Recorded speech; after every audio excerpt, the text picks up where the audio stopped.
What's up, guys, and welcome to another episode of Two Car Garage. Now, if the thumbnail is any indication of what I'm about to show you, it is nothing good. As you can see in the thumbnail, disaster has struck here at the actual Two Car Garage. Now, before we do anything, let's just watch the security camera footage of what happened, and then we'll look at the damage and try to make sense of it.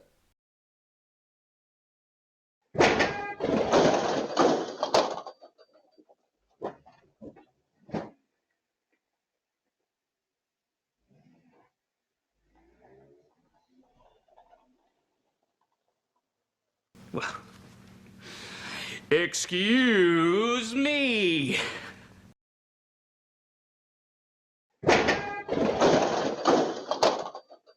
Well, as you can see, a drunk driver smashed into all of our stuff. As she was coming around the corner into the alleyway, she just turned too far, I guess, and smashed into the back of my Honda Pilot, and then pushed the entire rear of that car, and then smashed into my trailer, and the trailer pivoted and then knocked down one of the motorcycles and also pushed another motorcycle. As if all that isn't bad enough, the motorcycle that you see in the video, the red one, isn't even mine. My friend John just dropped it off literally that day for me to work on. I need to rebuild the carbs, check out a couple other little things, and then that happened at night. So let's go outside now. Let's check out the damage. Honestly, I need to get it checked out, but it's really not as bad as you might think from the video. Let's look. Let's start by looking at the damage of the car here, and then we'll go to the trailer and then the motorcycle. So she hit right on the back of the hitch here. Now, I don't know if it was good or bad that the majority of the impact was right on the ball, but what that means is that the plastic and body didn't really take that much damage. So you can see that the ball is all thrashed and that we have some scuffing and scratching on the back bumper guard and this little step here, but other than that, the bumper's not like torn off or anything. Now, I will take the Pilot here to the body shop and have them check everything out, just because that much of an impact on the back like that, who knows if it tweaked a weld or tweaked the rear frame rails back there. I just want to be sure that everything's straight. And when we look at the trailer, we see that it's more of the same, just a lot of paint chipping, big scuffing here along the side, but overall not a whole lot of like denting or damage.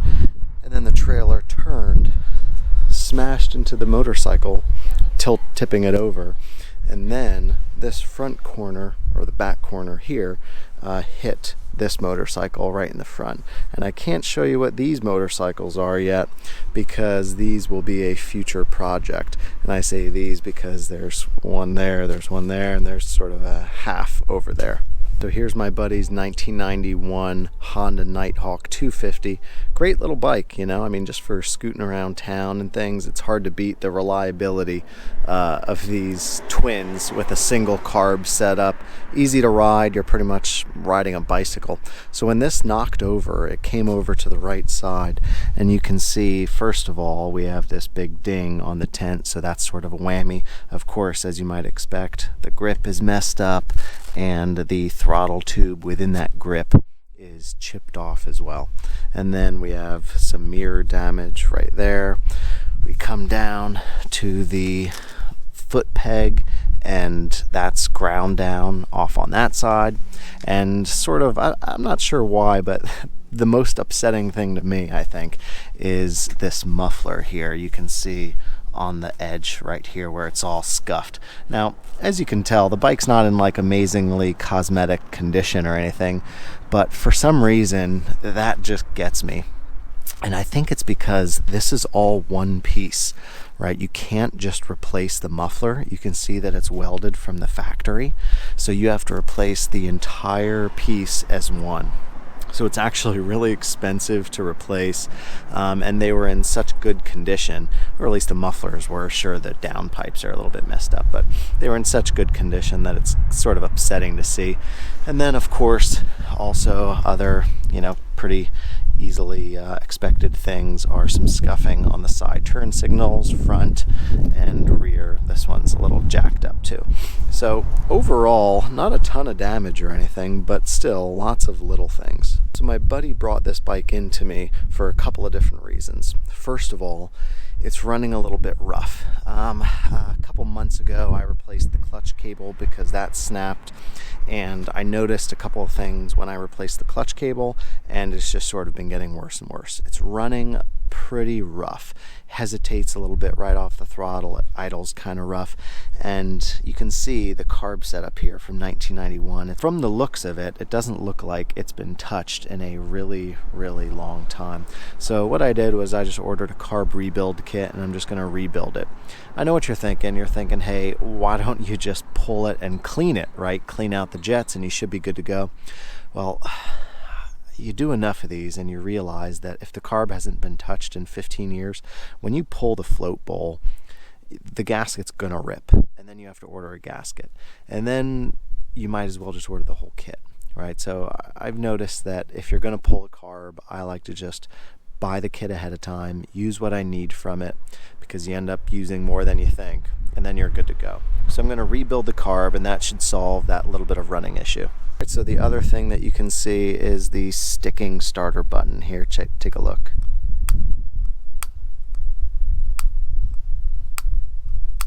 See how it like clicks and stuff. So I'm just going to disassemble this switch unit, clean and lubricate that up, and we should be good to go.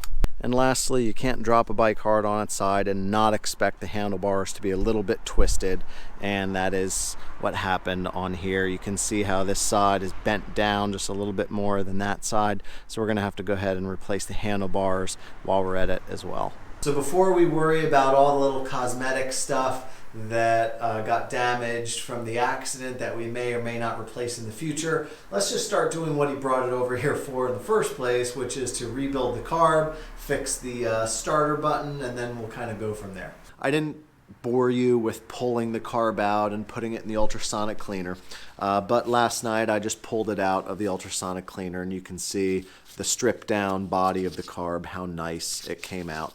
I mean, this thing looks brand new. What I love about the ultrasonic cleaner with just some simple green in it is even things like these springs there that normally get so gunked up that you just can't clean, it just gets it perfect. So this is clean. We have the rebuild kit sitting on our bench, so let's rebuild this carb so that it's as good as new.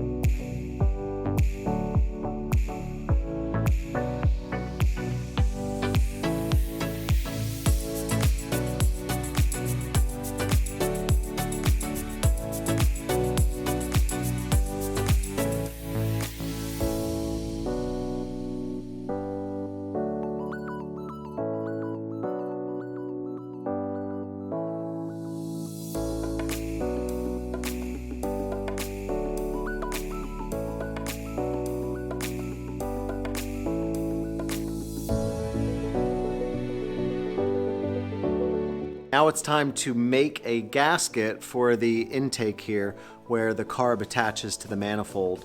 Now, I've never actually made my own gaskets before. You know, to buy something like this pre-made off eBay or from the dealer, it's going to be $8 to $10, I'd say. Or I just bought this entire roll of gasket paper for $4. So if it turns out to be somewhat easy, this sure would be a pretty straightforward method.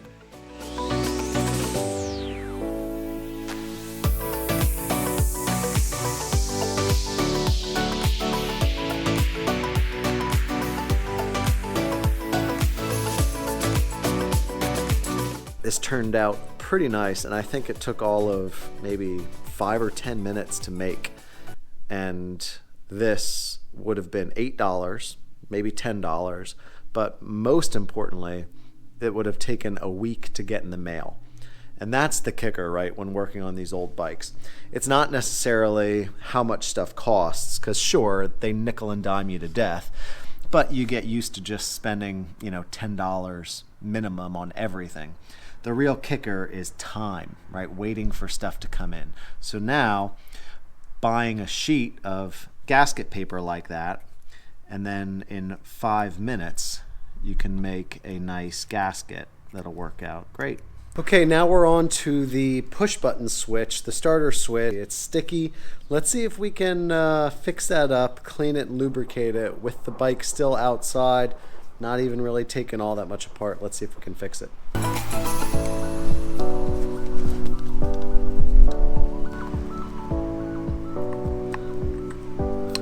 Well, that was even easier than I thought. All I had to do was just pop the top off. I sprayed in some electrical cleaner and then a little bit of lubricant, and you can hear how perfect it is now.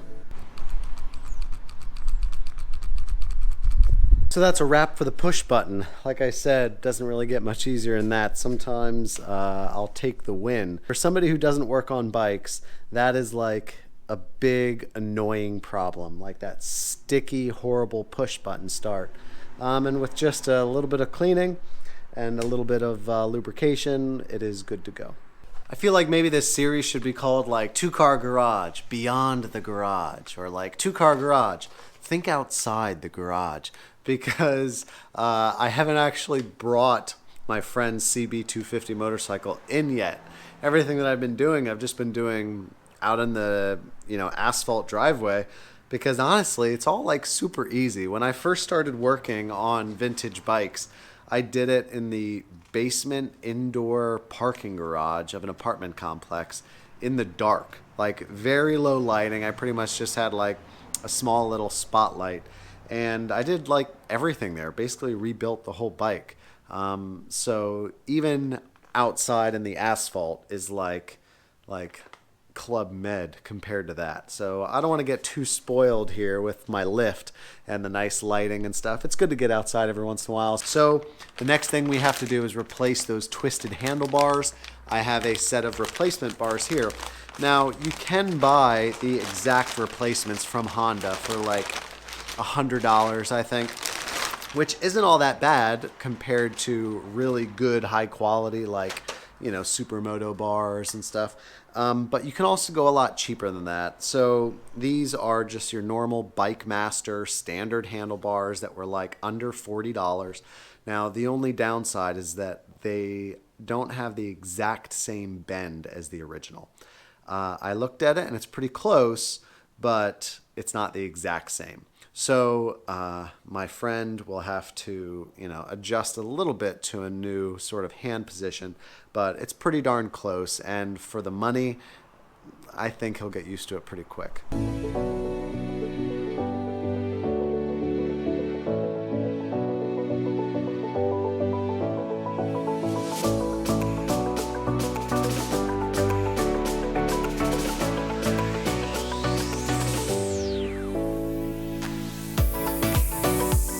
All right, it looks like we can't actually replace the handlebars. I got a pair that the bend was close enough, right? It was maybe an inch or two with a higher rise, but the sweep and the overall width and things were pretty much the same. Well, every bike is different, and on the 1991 Nighthawk, there's pretty much no extra slack in the front brake cable or one of the electrical connector lines. That means that even though we're only raising it up an extra inch, that's an inch too far, as they say. So we can't use those bars. We're gonna have to get an OEM set of handlebars, but they're on back order for 2 weeks, and that's only what the shop says. It could be much longer than that. So what I did do is I found a solid used handlebar off eBay, and I ordered that. But once the handlebar comes in, we'll put it on, then the bike will be drivable, and then hopefully we get the insurance check cut, and my buddy can figure out if he wants to do any other work to it or if he can live with it, and we'll go from there. As always, guys, thanks for watching. Be sure you subscribe and hit the like button. We'll see you next time. Thanks.